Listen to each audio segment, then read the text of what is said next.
For number 5, factoring will help us be able to tell vertical, horizontal asymptotes, all of that good stuff a little bit easier, and what the shape of our graph will look like. So from here, I can see a few different things happening. This factor is going to cancel. When you guys have a factor on the bottom, same as the factor on the top, you have a hole at that. I don't have a vertical asymptote at x equals 6 anymore. I would if the exponent in the denominators was squared, then I would. But I do not have a vertical asymptote, so I'm going to go ahead and write none. I'm not going to have a horizontal asymptote. You can tell that from a few different places. You could tell it from your final product.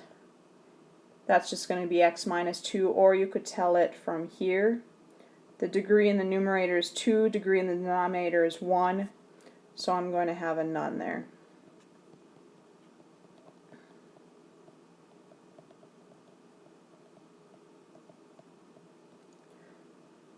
And then we need to find our x and y intercepts. Those are good points that we can use when we graph. You guys can use the reduced form of the function to find that. So for my x-intercept, y equals 0 there.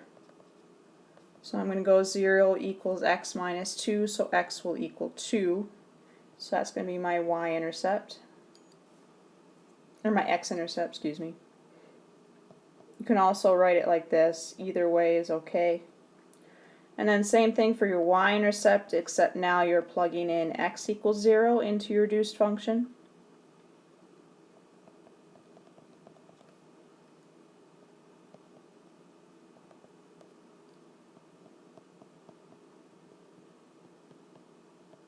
So there's our x and y intercepts. I know from the equation I've got a degree of 1 here, so this should look like a line. For part F, we're going to verify our findings so that we can get an idea of what the graph is going to look like. So I'm going to look at the important things that are going to happen at your x-intercepts and at your undefined values. So the important things that are going to happen at this point, 2, 0, and then at this point, x equals 6. That's my whole. So I want to figure out what my y values are doing at that point. At the x-intercept, it's either going to go above or below the y-axis because of the shape that it takes on. And at the vertical asymptote, it will either go above or below the y-axis depending on the shape that it takes on. So I want to look at the interval where x is less than 2. That's my lowest value. I want to see what's going to happen there. You can use your original function if you want, but since those factors will always cancel out, you can just look at your reduced function. So let's pick a test point in here. We can just pick x equals 0. That would give me a negative value. And the next thing I want to go from is 2 is less than x is less than 6. Because I want to go from my x-intercept to my whole. Because again, from that point on, the y value will either be positive or negative. So pick x equals 3 and plug it in. You should get out a positive. And then the next one onward, I want to see what happens after my whole. So you could pick x equals 7, you should get positive. So now I want to verify this by using my graph. It's actually easier to graph just from your reduced function. Your reduced function was x minus 2. That's just a line. So I would just go ahead and graph it like you would with y equals mx plus b.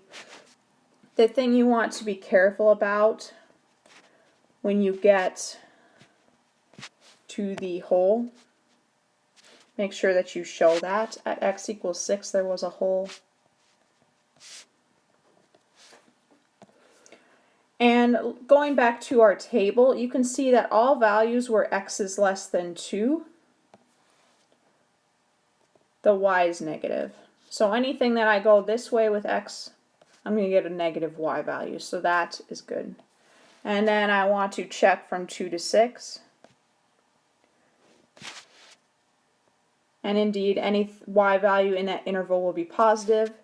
And then from x is greater than 6, any y value will be positive.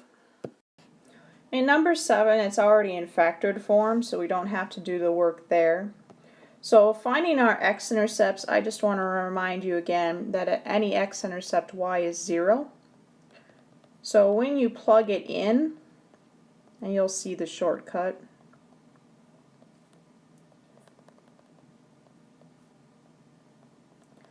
if I take and I multiply by this whole quantity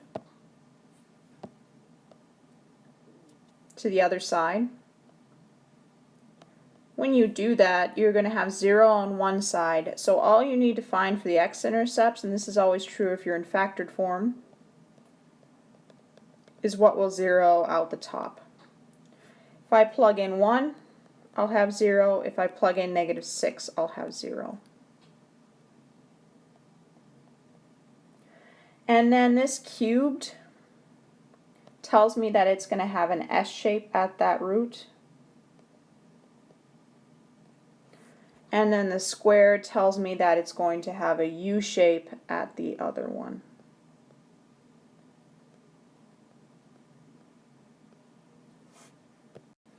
For the y-intercept, remember at any y-intercept you've got an x value of 0. So all you need to do is plug that into the function.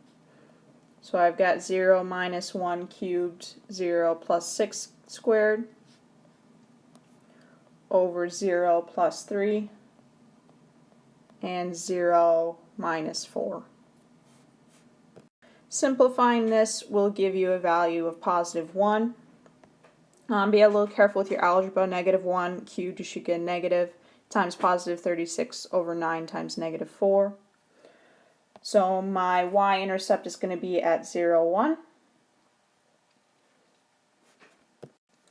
Our vertical asymptotes, we just look for the undefined values. I don't have any of the common factors here, so there's not going to be a hole. So my vertical asymptotes, I should have one at x equals -3 and one at x equals 4. Since there was a squared on the x plus 3 factor, I would expect this to take an even shape at the asymptote. And since there's a 1 on the x minus 4, I'd expect this to take an odd shape. D asks for the horizontal asymptotes. And let's look at the degrees. Degree is easy to take from the beginning of the problem. Degree on top will be 5, 3 plus 2. Degree on the bottom will be 4. So that means that there's going to be none. And then as discussed earlier, there's not going to be any holes. The next thing I want to do is look at the y values from my vertical asymptotes to my x-intercepts to see if they're going to be positive or negative, because in those little intervals your y value will always be positive or negative. It will help us draw the graph. So let's find our lowest value. It looks like our lowest value as far as x-intercepts and vertical asymptotes go is -6. So I want to know what's going to happen in that interval. Will my y value always be positive or will it always be negative? So what you want to do is you want to plug in a test point into your original function. So pick like -7 and see what's going to happen. -7 minus 1 cubed would give me a negative. This would give me a positive, -7 plus 6 squared. This would give me a positive, and this would give me a negative. So my final sign here would be positive. Then the next interval I want to go to, it looks like the next lowest one is x equals -3. So I have to track the values from -6 to -3. So pick a value in that point, in that interval, and plug it in to see what your value will be. And it looks like that too is going to give us a positive. And then we want to go from -3, and then it looks like our next lowest one is 1, so I have to track that interval, see what's going to happen there. So I could pick x equals 0.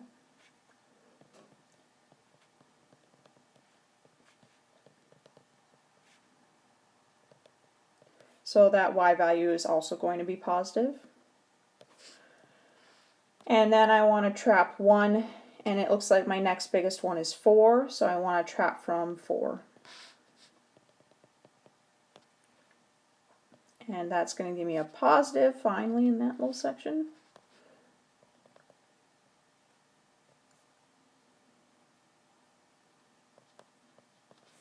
So this final one will give me a negative. And the last one I want to trap is anything greater than 4, so pick a test point.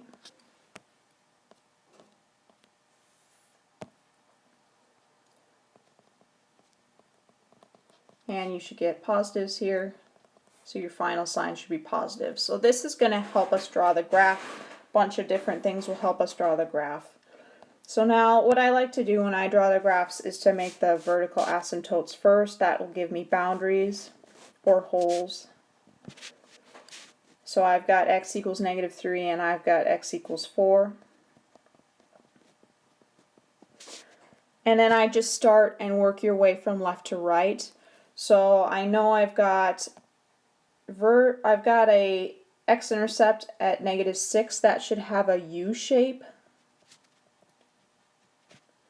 And I also know that anything that's less than -6, I should have a positive y value.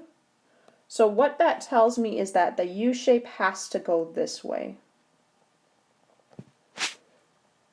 And therefore it'll have to go that way as well. And you can double check that with your interval here from -6 to -3. I should have positive y values, and I do. So in our next interval we should have a positive y value as well. And you want to plot the important points there. So I've got y-intercept and I've got an x-intercept. So I know from that little interval it has to be positive, and I also know it from here that it takes an even shape at the asymptote.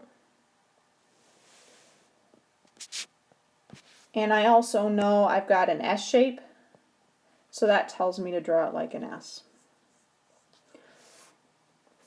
And then from 1 to 4, this little interval, negative, you can verify it. Lots of different ways to be able to graph these. But you could have also looked at this. This should be negative, should show you it goes that way.